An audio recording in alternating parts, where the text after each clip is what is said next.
Hey, welcome back to the channel. Today I'm going to talk about camera loading, and I'm going to load this Agfa Clack. This is an old camera, so it doesn't have any self-stopping device or mechanism. So all we have is the little window which has a little red filter to indicate what frame we're in. As I told you in a previous video, the backing paper on 120 film has certain numbers. Those numbers are properly aligned, so you see on the window which frame you're on depending on what camera. This is a 6x9 camera. Depending on if it's 6x45, 6x6, 6x7, you'll see a different window in a different spot on the camera. This one's down here, and that's just all we have to look at when we're advancing our film. So let's close that, which prevents any light leaks. Open the camera, so turn it around, open, turning anti-clockwise, close is clockwise. So we turn it around, we feel it opened. So this just two parts. It's a little case and the lens goes with the film. This is the empty spool. This is where you should put it. So it just has a little springs here. So you pull it out, put it into this other side. As always, remember to align this with the hole in the spool. First, let's do the let's just do it this way. Pull it out.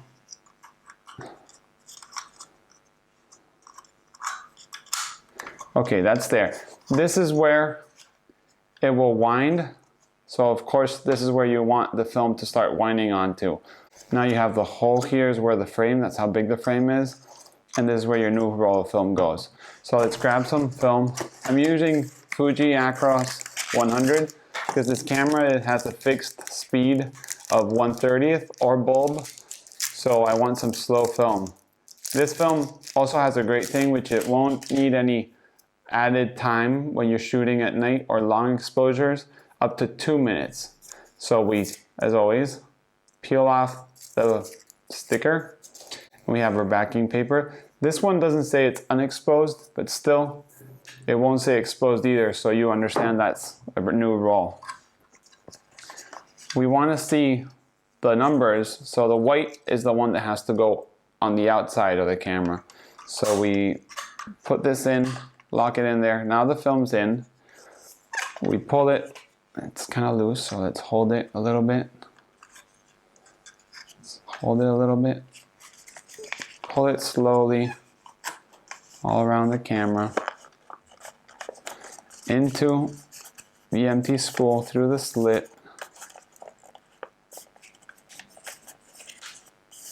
And now we slowly try to hold both spools when you do these kind of things, but it isn't easy. So to keep some tension, you want to keep the tension on the film so it won't have any bubbles in it.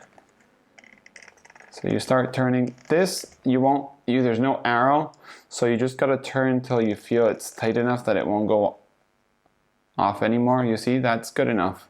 So now it's starting to wind, the arrow's starting to pop out, but we can't do this because there's no arrow. So we just have to put it back into the case.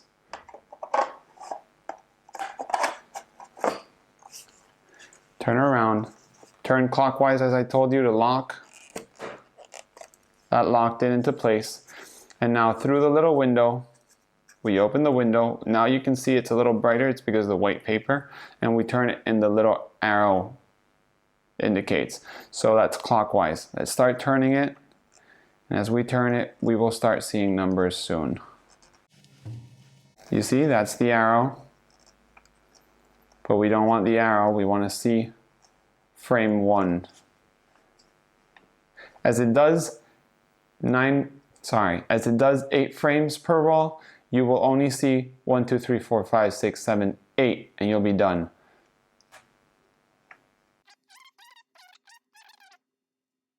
Circles, small circle, smaller every time, and that's number 1. You can see number 1 on the backing paper. Now we just close the little window so we don't fog the film, and this camera is ready to shoot.